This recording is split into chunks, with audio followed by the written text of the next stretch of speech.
Oh, we met a while ago. We did. Yeah. We did. Sorry. Hey everybody, we're ready to get started. Bryson Bort for you. Oh. The sad part is the clapping at the end of the presentation will not be that enthusiastic. So, what's that? Prove us wrong. All right, low bar. So my name is Bryson Bort. I founded a couple of companies, and I will not be saying poop as much as Ian did, even though I am a co-founder of the ICS Village, and we do wastewater work. Oh, there we go. Okay, so back to the heckling, which of course I encourage. I do throw things though, so this is a two-way street. I like a more, it's too loud. I like a more participatory kind of style. Who likes PowerPoint? So the sarcasm is high here, I feel it. Steeped. Nobody likes PowerPoint, and yet what is the common mechanism for pretty much every kind of presentation and everything that we do? It sucks, right? So the other advantage, besides the fact that that reduces the effort on the PowerPoint, is the more you talk, the less I talk, so everybody wins. No joke? All right. All right, so what are we going to go through today? First, who was expecting to see like IoT O-Day dropped at this talk? Why? Great question, why not? Because it has absolutely no purpose. You want to be the leadest hacker on the planet, feel really good about yourself, go look at an IoT device, and I promise you, without any reverse engineering or VR background, you'll be able to find O-Day within one day. IoT is a joke, and it doesn't matter. I have to stand between those, don't I? Don't cross the streams. O-Day doesn't matter in IoT. In fact, we see this in information security writ large in the industry, is we don't use O-Day. Attackers don't use O-Day. So I'm not dropping O-Day, but what I am going to show you is how to use commonly published proof of concepts that are out there and how to use those to great effect. Starting point is we're going to look at what are the two primary kinds of attack campaigns that are seen in IoT today, and then of course, how do we build our own? So those types, we'll do a demonstration, talk through this concept of herd immunity, AKA how we're all going to hell in a handbasket, references, and then usually this talk can sometimes be a lab, and I bring a whole bunch of setups and everybody gets to play. Again, makes it a little more fun, get to do something. We'll be publishing that lab. So that's something after the talk that from the privacy of your own home, all you need is the correct piece of IoT equipment hooked up to your VM, and you'll be able to build out your own campaigns with what we're going to push out in that lab. All right. Who has IoT devices in their home and office? I do. What do you have? So I've got a video camera monitoring system. A video camera monitoring system. Guess what we're demoing today? Excellent. It's in your house. It's in my house. It's in my house. Okay. Power outlets that are turn offable. Ooh. Are those connected to Google Home or Alexa? No, No? no Alexa. Okay. Alexa's been banned. Why has Alexa been banned? Because Alexa records all, even though you don't know it. What about Google Home? Google Home doesn't? And Google Home doesn't? Google's also banned. Oh, Google's also banned. What kind of phone do you have? iPhone, An iPhone? So what about Siri? don't use it. Really? Are you sure? Siri, don't use it. Somebody said something over here? I can just pick on one of you. Hacked? Everything you mentioned is hacked. Everything he mentioned is hacked. Gotta be. You've seen the pictures I've been posting? Soon. Okay.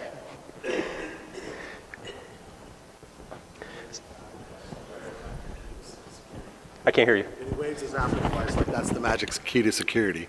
Oh. Are you fetishizing with Apple? I am not.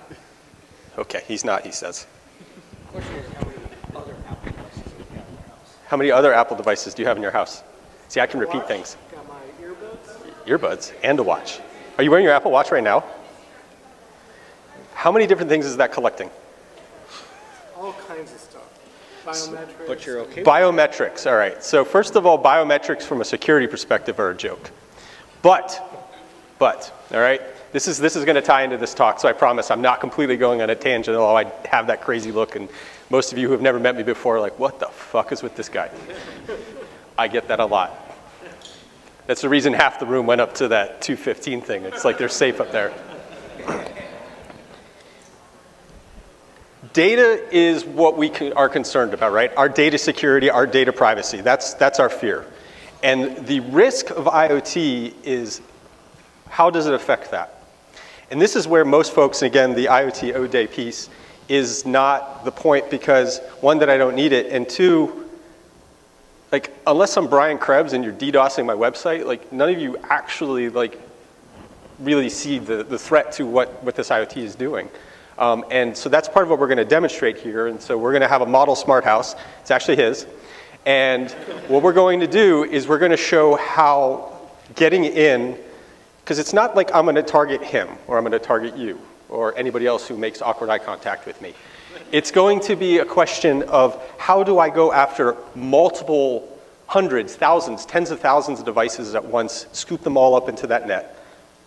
Now, if I land on your Nest thermostat or I land on some other device like the thing that turns your wall, your lights on and off, that's not interesting. Like, what am I going to do?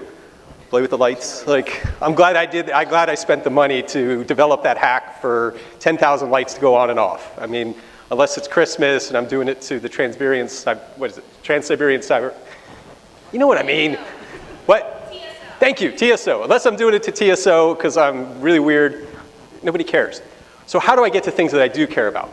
And of course, the things that I do care about are going to be your financial information, right? That's the number one thing that I care about. The reason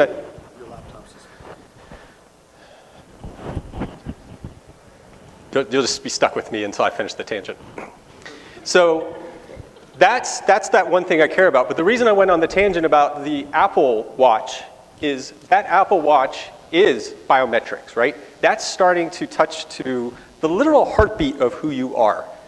And the biggest concern we have is like, okay, I mean, who in the last year has had your credit card number compromised? It happens to me every year. It's like all the time. Do you even care? No, because the law protects you. They issue you a new credit card and you're not liable for anything that happens. Yes. So you don't care. Your social security number gets pwned. Well, that kind of sucks because you can get into identity theft and fraud, and that's inconvenient and that can be difficult to overcome.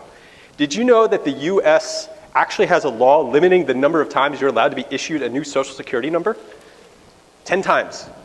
You can only lose your, yeah, it's so arbitrary. Like, add another 0.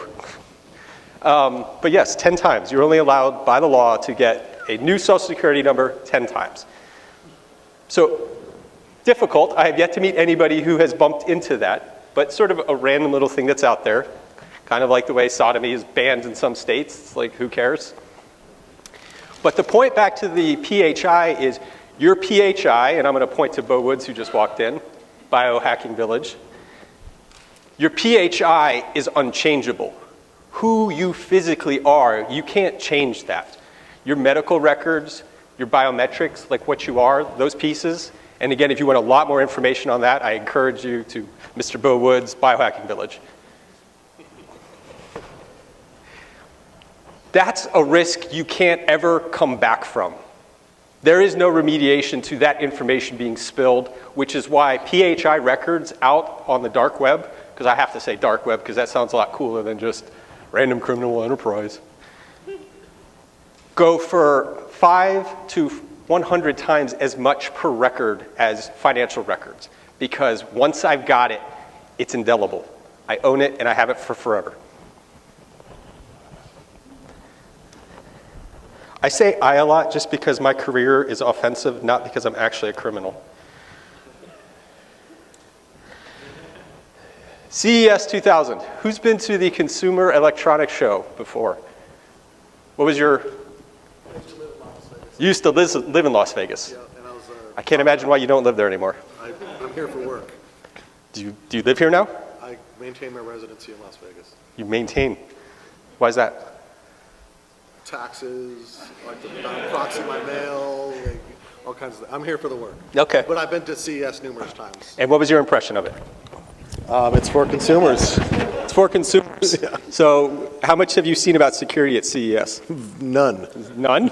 Absolutely none? Well, it's picked up the last couple years, but before that, it was all about just selling you cheap Chinese crap. You cheap Chinese crap. To be fair, some of it's Taiwanese too. Has anybody ever given a security talk at not a security conference before? You're in the light. Yes. Yes, ma'am. So your experience? It was based on broadcast hardware, and they didn't even think that you needed secure SNMP. So you gave them that talk and? And like it was literally like this light bulb over their heads. Like it just never even crossed their minds that you could actually like control things that aren't just like computers or things that they think are connected to the outside world. So non-security people don't think about security. Exactly. But your talk was well received. I'm sorry. Your talk was well received. You said the light bulb went on. They were like, Well received in that I see where you're coming from, followed by holy shit. That kind of reception. that, my friends, is called success. I will share an experience that was not successful. Oh, thank you. So, I gave a talk 2 years ago at at an automotive summit. This is not an automotive security summit. This is an automotive summit. It's actually in Traverse City, Michigan. Why Traverse City, Michigan? Because the executives of the car companies, the big ones, that's where they have all of their vacation homes. It's that kind of conference, right? It was like ridiculous. I was in the track where we were going to talk about autonomous vehicles, and there was Toyota there, and I don't remember who else, but there were 4 speakers before me, and we were all like this track talking about implementing autonomous vehicles. And each one of them, half of their presentations was a video with like pleasant acoustic music and like a car doing like this and that, and it's like, Toyota. And then I got up there and it was like, here's the surface area of a car. This is exactly how I would break everything here. Da, da, da, da. And the entire room is just, I mean, it's like 700, 800 people all sitting there just like, this doesn't help me sell anything. Who let this guy in?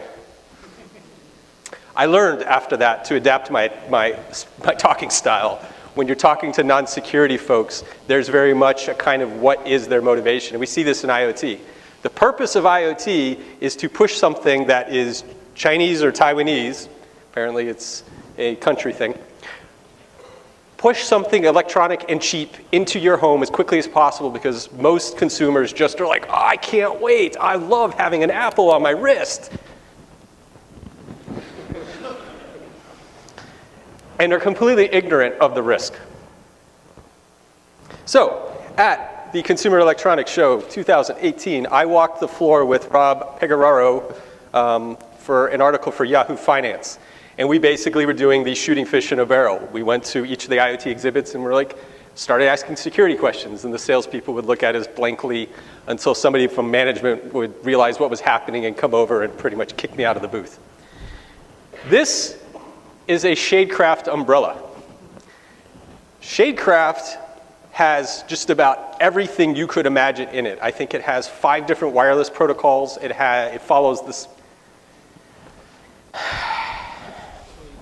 guess we're getting OJ anyway.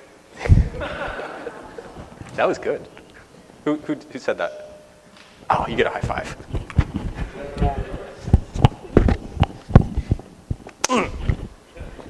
So cool. All right. It follows the sun, has a built-in battery. It streams just about everything. It has memory. I mean, this thing probably could have done your homework in 3rd grade. What do you think this costs? $1,000. $2,000. The price is right. Keep going. None of you are close yet. 50. 50? It's not made by Porsche. You can heckle each other. I don't mind that either. $8,700. Thor for the win. Hammer God. So $8,700. And I'm like, so stupidly I ask, who pays $8,700 for an umbrella? Seems logical to me. Now, friends, I was lucky. The COO of Shadecraft was right there to answer for me. She was like, well, I need 10 of them for my vineyard.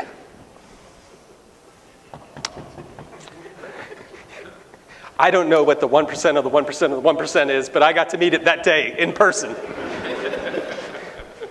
And not only is it not pretty, that was not a reference to her being male or female, just was not a pretty statement, but it was insecure as hell. So, the takeaway that I got from CES was two things. If it could be connected to the internet, it was. And then, of course, if it could be voice-enabled, it was. They were cramming these into everything. I'm going to throw two major manufacturers under the bus. The first one on this slide, it was a vice president at LG. LG is Korean, aren't they?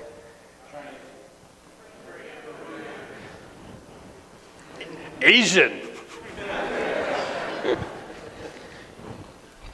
And he came out in 2016, and he's at a press interview, and he's going, okay, we are going to be pushing internet connectivity into every device that we sell. Everyone's like, ooh, oh, that's cool. He says, so, like, even toasters? He's like, yes, even toasters, of course. Did I just tell you every device? So what's it going to do in a toaster? No, he actually didn't have an answer. He's kind of like, well, we didn't think of each reason, actually. We're just going to do it. Look it up. An executive in a major Korean manufacturer of IoT. Yeah, we'll skip that. All right, state of affairs. There are 3 reasons that we see IoT hacks so far. Hey, Fred. You just kind of snuck in. It's that coat. You look very Unabomber-ish.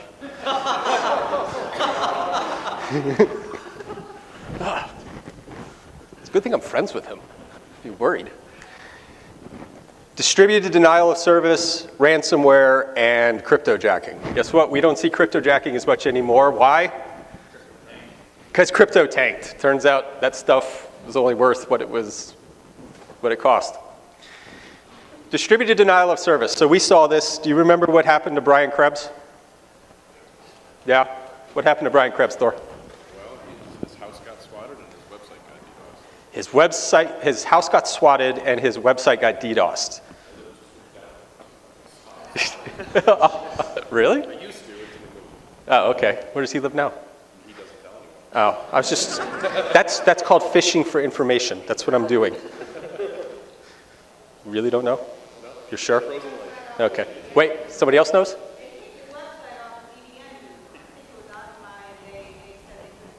Yes, so Akamai actually hosted them. The attack pointed somewhere between 500,000 and 1 million different devices simultaneously to conduct a distributed denial of service where they're just pushing information. And Akamai stepped up and said, we are one of the largest in the world. We can handle this. And you know what? I think it took 3 days, and they folded, and they're like, we can't win this. That's happened. But again, to the individual consumer, again, unless that's your website, it doesn't affect you. Your devices will still work just fine while they're sitting there sending packets off to take something down. Ransomware, you will start to care about. I promise you, there will be a day within the next 5 years that somebody somewhere in this world is going to go in, I hope it's a Tesla, to turn it on in the morning to go to work, and there's going to be a ransomware notice that pops up in that infotainment system. Now, since Bitcoin's worth nothing, I don't know what they're going to be asking for, but, you know, ransomware. And then, again, cryptojacking is stealing process cycles.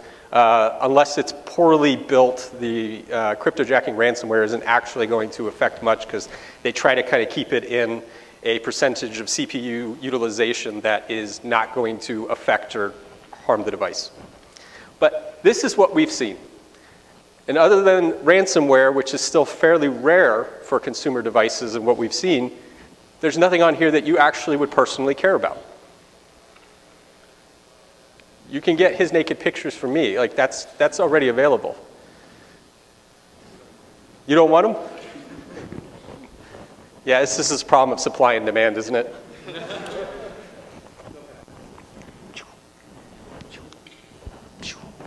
Stopped working. Everything stopped working. You can do the O-Day comment again.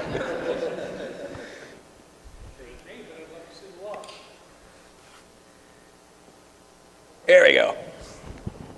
Anybody seen this? Wow. Yeah, wow. So the 2020 Olympics are in Japan. Their head of cybersecurity in the government has actually never touched a computer before.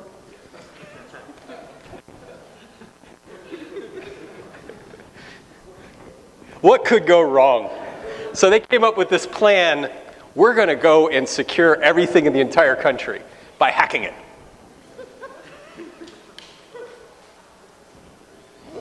Wasn't the logic there that you're going to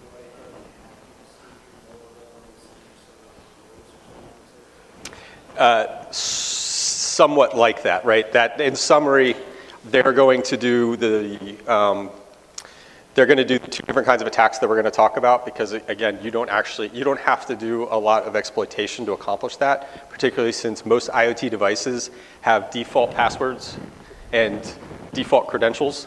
So they're pretty much going to just sweep everything with that and then send out notices to folks that they need to change it.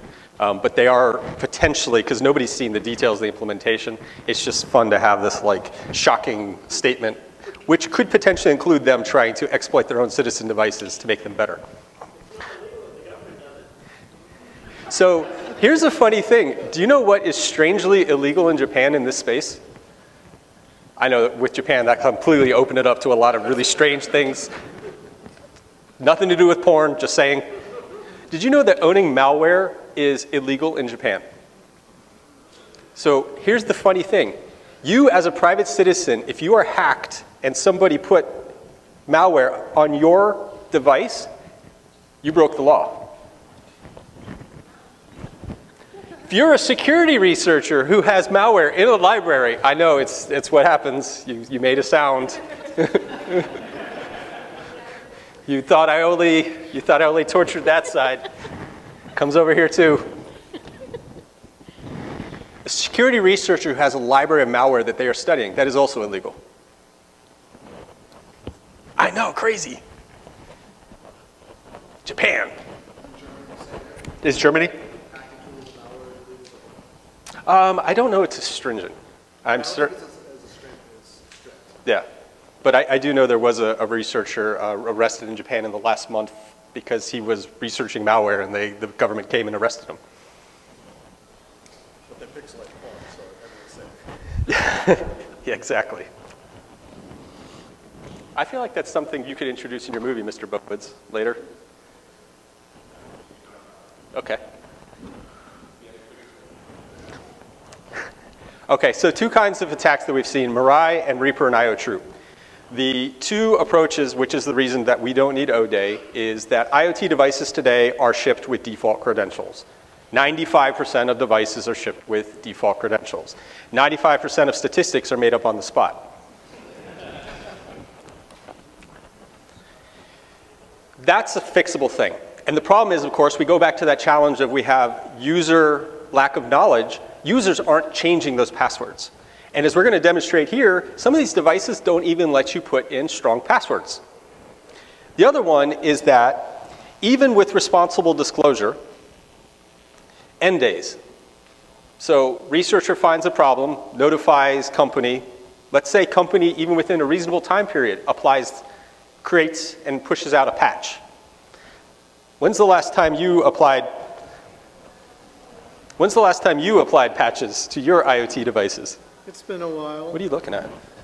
Looking at you on the Twitter. That's not me. Well, not there. You're up here. Well, that's a lot of scrolling. Oh, look there. Jesus Christ. Right here. Okay. Anyway. It's been a while. It's been a hard while. to do. It's a pain in the It is hard to do, and it's a pain in the butt. So even if everything has gone right, and I know this is going to shock the entire audience when I tell you that most vendors don't do it right at all, it's not applied. It's not easy. So those proof of concepts, again, this is the best case scenario. Those proof of concepts that have gone through responsible disclosure and been addressed still work.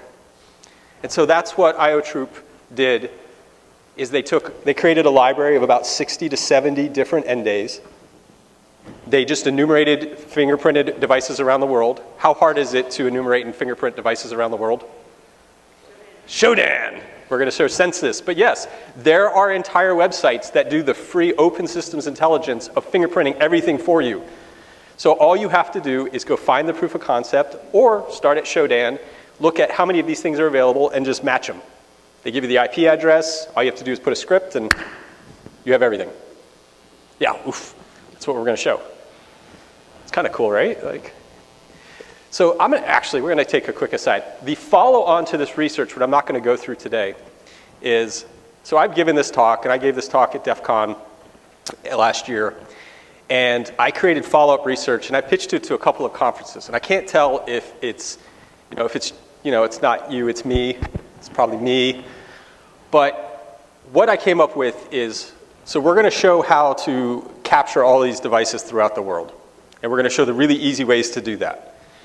Now, one of the follow-on things is there's this concept called gray internet. Has anyone ever heard that phrase before? Non-attributable internet, what is it? It is kind of like exactly what it sounds like. It's not the dark net that's pure and not pure internet. It interfaces with both, from what I understand. Nor dark net and normal internet. Okay, I actually haven't heard that definition before. So you might be wrong. No, I actually haven't heard that before. I'd be interested to learn more afterwards. So what I'm talking about are the fact that if I'm an attacker, red, black, and I'm going after blue, I need to create space to get there, right? Unless I'm actually right on his device physically, I have to remotely get to it, which means I need to go through the big wide internet. Now, if I do that the same every time, then you now have why threat intelligence is the abject failure that it primarily is for all of us today, which is those IOCs are not static. They change. I switch IPs, I switch domains, I switch geographies. That is gray internet within that color scheme of how does red get to blue. It's the gray part in the middle that I need to be able to create a non-attributable infrastructure that is malleable. I have come up with a research topic where I can turn all of these IoT devices into my own personal internet to do that. Now, nobody has accepted that talk yet. Does that sound like something that's interesting? Okay. So I haven't published that research. It's been done for a while, but nobody takes it. Okay, so going back to that problem of we have proof that users don't actually patch things. The specifics are important. You just know blue is good and red is bad. That's patch history for stage fright. Do you remember stage fright? Who remembers what stage fright was? I'll pick somebody. Oh, awesome, young people. Impressionable minds. Stage fright? What was stage fright? When you get afraid of something on stage? Or like when It's how I prevent from throwing up while I'm talking. Yes, that's what I deal with. But stage fright, the actual vulnerability. Have you heard of stage fright, the vulnerability? Anybody? Nobody remember? Seriously? I heard that. It was more than Android. So it worked on Mac too. It was an SMS vulnerability. So stage fright is probably one of the worst exploits you could have possibly imagined for a phone.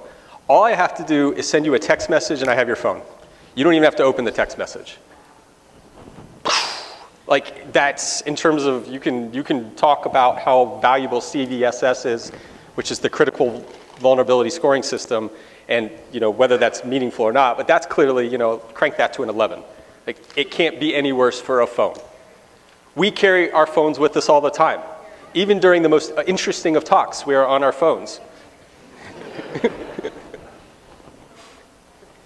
9 months after the patch was released, Most of the time, to upgrade a patch on your phone just requires you to accept it and restart.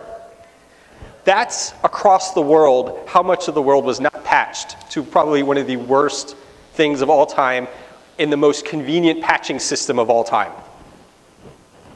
This is what we're seeing. On top of that, did you know that Android and Apple only support your phones for so long? At some point, you have to buy a new phone because you are no longer protected. All right, so the setup. We are going to do a setup where we are an average consumer and we are buying, and this is just, it's nominal, but it works for this demonstration. It's not like I'm picking on GeoVision. They're crap like everyone else. A GeoVision web camera that is internet connected. I want it to be internet connected because instead of paying a lot of money for an alarm system, I want to have my own essentially DIY alarm system in my house because they're expensive and I want to be secure, and cost is a factor. Cost is a huge factor for consumers. Kind of two consumers. Consumers who buy with feeling and consumers who buy based on cost. For most IoT devices, other than Apple fanboys, it's going to be cost. I told you I'd heckle you more. All right, here we go. So we are setting up our GeoVision web camera. So we log in with the default credentials. Oh, it actually prompts us to change the password. So we're going to change the password. We're going to pick a good password. Nope, doesn't let me pick a good password.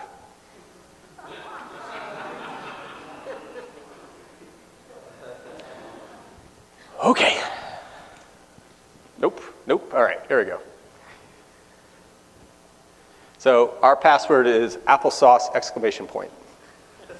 A very simple dictionary attack could get that. All right, so we're in. We're going to validate that it works. So we sign in with our new password.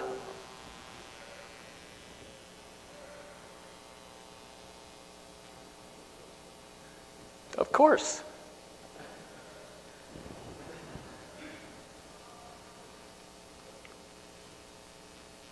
And voila. We feel safe.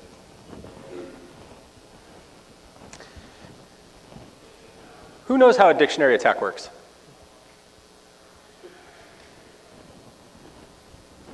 You go through every single possibility of passwords that could ever be. So you go through every single possible password combination. Some derivative of that. That can be one way to do it. Another is I can pair commonly used words in a priority order along with intermixing common signals, symbols. What are the two not letter, what's the most common number and the most common symbol in passwords? What? 1 and 0? Well, one of those is a number. What? 1 and bang, yes. 1 and exclamation point are the two most common numbers and symbols. So whenever it tells you to put a symbol, 70% of the time it's an exclamation point. And I don't know what the percentage is for ones, but it's also really high. So I can be even smarter about determining what conditions to put together. IoT devices tend to not have timeouts. So I can just run these things all day long. So dictionary attacks are not one thing that I go through here because I don't even have to, because there's so many other easy ways to do it, but just sort of showing, and there's lots of common dictionary lists out there if you want to Google for them. There's plenty of folks who compiled phenomenal lists to take from, and the ability to push that in with a cracker is not complex. But going to the next slide is. Aha. All right, here we go. Okay, so demonstration. We're now going to go to the other side of the house. Reconnaissance, enumeration, compromise, pivot, and steal. Just to make sure everybody's on the same page, when we're talking about enumeration, whenever I am launching any kind of code against the system, I need to make sure that it's exactly what I think it is. There are no silver bullets like you see in Hollywood where if you give Hugh Jackman some wine and he does some cubes, all of a sudden he can break into anything. In real life, it has to match exactly. So I need to make sure I'm talking to the model and the exact firmware version. That's what enumeration is. Now, fortunately, Shodan gives me all of that information right as part of it, So that's where I can do my fingerprinting to make sure that my code works. So now we have to have a ridiculous picture of hackers because that's how we talk about hackers, right, Mr. Bowoods? He doesn't have pizza. He doesn't have pizza? Well, so it's a waist shot up, ma'am. You can't see the pizza and Mountain Dew that's on the floor. It's been slid under the door.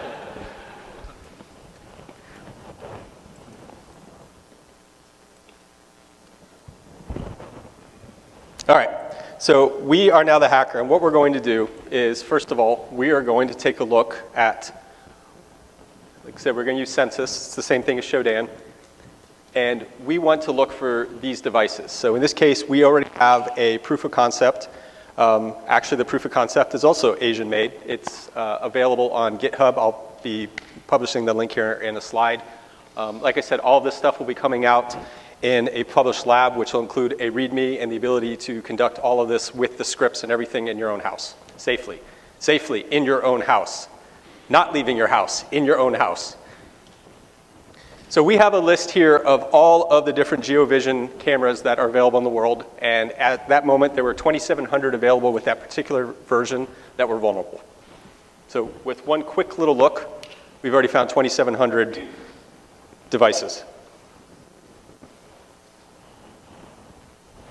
And it's great. It gives me everything I could want. So we were talking about enumeration. I get the enumeration here because I'm able to query to make sure that these are talking through non-secure HTTP. So I don't even have to worry about, see, port 80. So I don't have to worry about any kind of authentication. So we're going to start with the fact that, remember, we changed the password. So we're going to try to brute force it. So this can be scripted. So we scripted it, and guess what? We win. The attacker did not get in. Yet. This is the proof of concept that we are going to launch. So there is a remote code execution Stack Overflow that allows access. By sending a short blob of code to any GeoVision with this firmware, it will automatically dump all the credentials and clear text back to me. There's the GitHub link. This was also fun. So just to give you an example of, like, literally, you don't have to be technical or smart or even hardworking. It's already all out there. So I just went into GitHub last night and did a look for IoT POCs. I got 27,868 commit results back. I also, just before this talk, pushed out a GitHub link that has a repository where somebody has been conveniently collecting across the range of everything you could possibly imagine, every proof of concept that they could ever get their hands on. They are being very helpful. For whom? So this is where we now have fun. So what we're going to do is we're going to launch that proof of concept. And in this case, we're just launching it against one, but clearly you can see how very easily I can just go through all those IPs that I dumped from Census or Shodan and script against all of them. And we're in. That's it. That's how long it took. So remember I was telling you it's not about the device itself. While it might be creepy or fun to watch somebody through their camera, I want to get to things of interest. So what I'm doing here is I'm now moving laterally through the network to find anything else off that same network. How many of you put your IoT devices on different networks?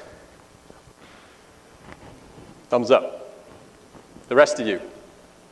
Morons. So the best part here is, actually we'll pause because this is all going fast and I'm talking and distracting. Remember, we changed the password. So going back to that dictionary attack concept, it's highly likely that the password that I changed to actually is now going to work to the attacker's benefit, because I now have that new password, which means I now have some insight into how you think about your passwords. Most likely, you're going to be using a derivative of that password. So first thing I'm going to do after I discover everything that I can see laterally around me is I'm going to launch that same password against it. Chances are it's going to work. Or a few iterations of it is going to work.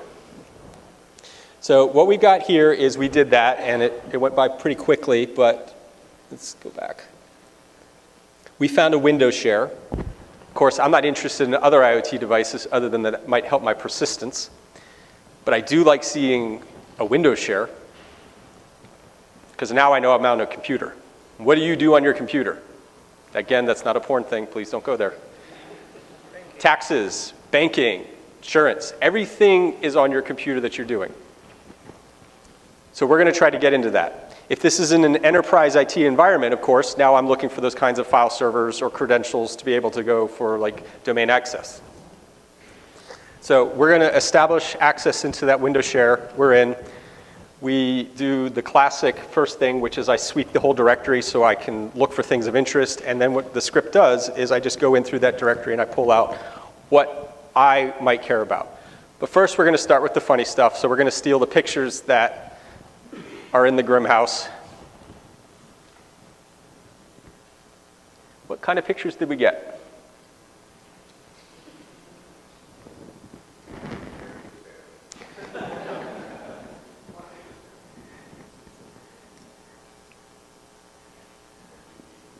Must be a vegan. That was funny.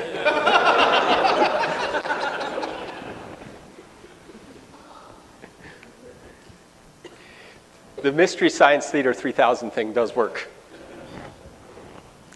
Okay, so what else can we find? Oh, documents. All right, well, what kind of documents did we get?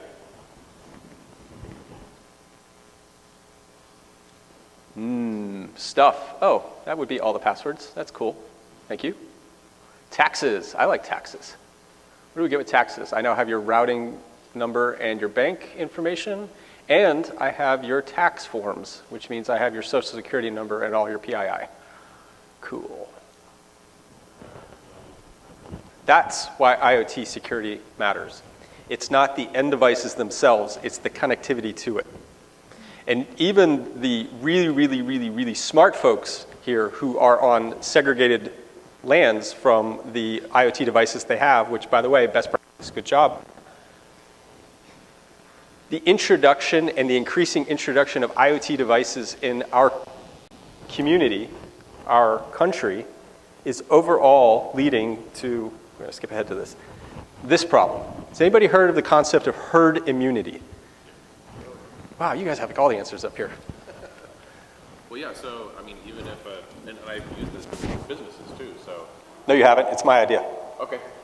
Even if you, like, secure all your offices, if you don't have one factory secured, and I can use that to get in and then pivot, chances are the office trusts the factory, and then I can get into everything. So you have to have a general high sense of coverage everywhere. Otherwise, if there's a few out there, they can kill everything. Do you know the origin of the concept of herd immunity? Vaccines. What's that? Vaccines. Vaccines in herds. Yes. Go on. So, what they've actually done in Europe they don't bother refrigerating the eggs. And in this country, we don't bother vaccinating our chickens. And if you vaccinate enough chickens from salmonella, then you don't have to refrigerate your eggs because there's no chicken to make another chicken sick. And that's herd immunity. I was going to add the joke, in certain parts of California, we don't vaccinate humans either. It's not a joke. There's a certain section of Minnesota where measles have now broken out, and it's really severe and it's really bad. And all these people think that they'd rather have a kid who's dead than with autism, potentially, which it doesn't cause any. So I'm going to climb down off my soapbox now. You can borrow mine anytime. You're doing a fine job. Oh, thank you. So we are seeing this again from an epidemiological perspective, where there are now being viral outbreaks that we thought we had eradicated in humankind because we have not vaccinated against them. We have not inoculated ourselves. We have the same problem in IT security, and IoT devices are that problem. So the concept of herd immunity is if I have a herd of cattle, in this case, we have people here, that if most of those folks are immune to whatever the outbreak might be, then the outbreak ends up being contained. But there's a tipping point where if not enough people are inoculated, so over here we have very secure systems, but we have an increasing number, eventually a tipping point of not secure systems, it ends up overwhelming that. And the reason that we see that in technology too is because what allows me as an attacker to work is I need two things. I need surface area and I need vulnerability. IoT increases surface area and adds vulnerability. It's giving me more shots at the hoop that you're not looking for. So we all are, as I said at the beginning of this talk, going to hell in a handbasket because of the introduction of these devices into our environments are going to have an unintended consequence that we haven't even considered from a security perspective. We are going to be overwhelmed by the lack of security of these devices. Yes, sir? So is one answer to the problem, at least in our home environment, to say no to IoT? How do you do that? You get rid of your Alexa, you get rid of your talking Nest thermometer that has the built-in microphone that Google forgot to tell us about. You get rid of all that stuff and you use real locks with real keys that really turn, where you have to physically be there. Are you volunteering to be the first that I can set stuff on fire with? I just want to ask, do you have a phone? I actually won an Amazon Echo and I finally gave it away to somebody because I decided not to deploy it in my house. So that would be the draconian solution of course, bad rocks, no rocks. Unfortunately, we can't dictate that. That's true. But yes, it turns out not having something that means it's not a problem. Instead of herd immunity, kill the herd. So what can I do? First of all, as an attacker, I can't do anything to anything I can't touch. If I can't touch it, I mean, I might as well be a common burglar because I have to come and physically access it. So if it's behind a firewall, you've created that first barrier. Changing the default credentials, which we did, right? We saw that the most common attack is that there are about 10 combinations of default credentials that are automatically pushed out on all IoT devices. So most IoT devices, I don't need to do anything other than have a script that runs through those 10 combinations that goes after everything I can touch. Patches. Apply patches. Okay, so most of us don't. And we're supposedly the knowledgeable ones. You're supposedly the knowledgeable ones. I'm going to take myself out of that. Once a year, just like doing your taxes, I recommend do a spring cleaning of your IoT devices. I think, first of all, you might be surprised that you have more devices than you realized. That's a shocking start. Use that 1 hour once a year. Go and find the patches that need to be applied, and most likely you're going to have to manually apply them. And then finally, like we talked about earlier, segregate your VLANs. IoT devices should never be on the same VLAN as the devices of interest, right? My computer has no reason to be anywhere near my Nest. It's not necessary.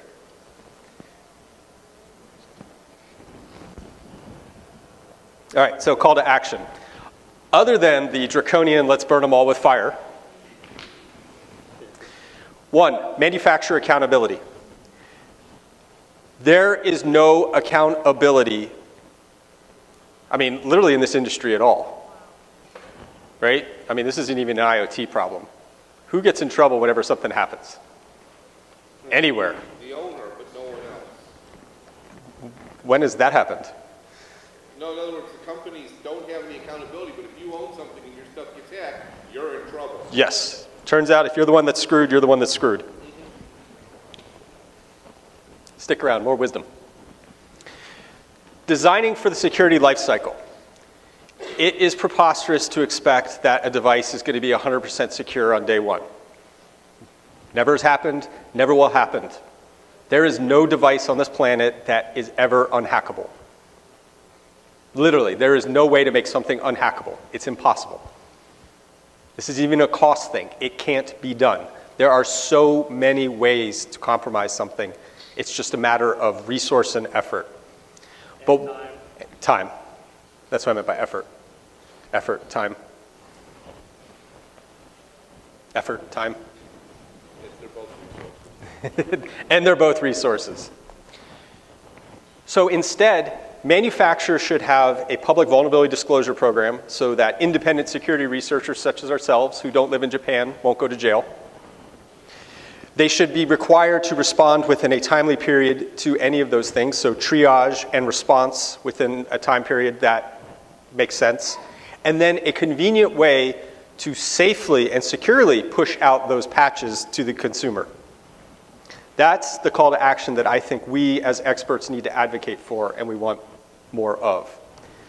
The other piece that this ties to, actually, we'll skip ahead to this part, is the data privacy label. So I came up with this idea a couple years ago. I actually found out from last week that there was a counsel in the DOJ in 2009 who advocated for the exact same thing. So I can no longer claim this is my idea now. It's his idea.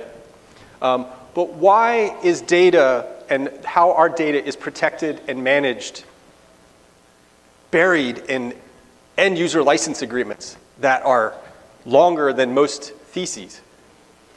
Who's ever read an end user license agreement completely? You're a sick man. No, you did?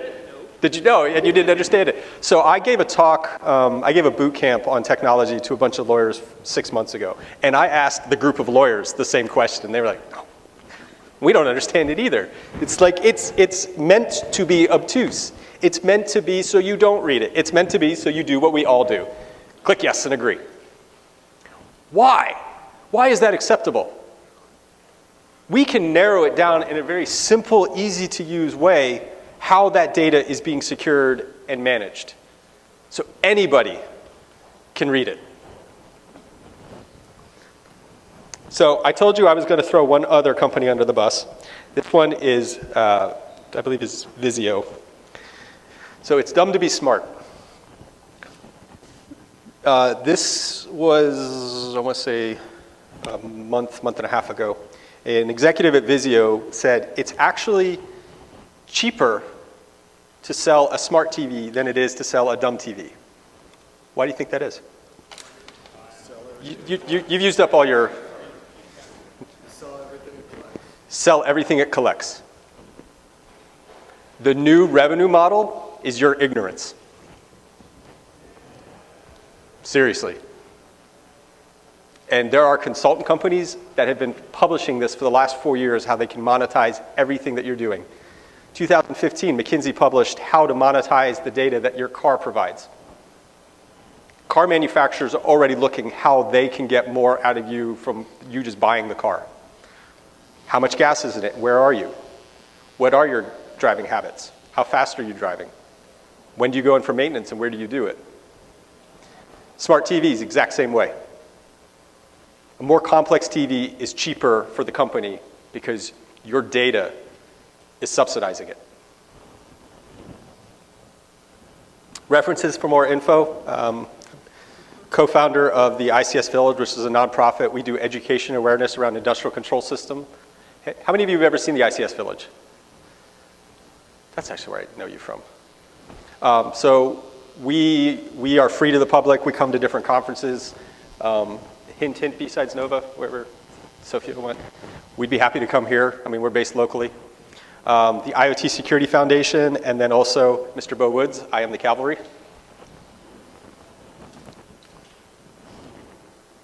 You made it. I told you the applause at the end wouldn't be as enthusiastic.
The BSides NoVA 2019 presentation will begin momentarily.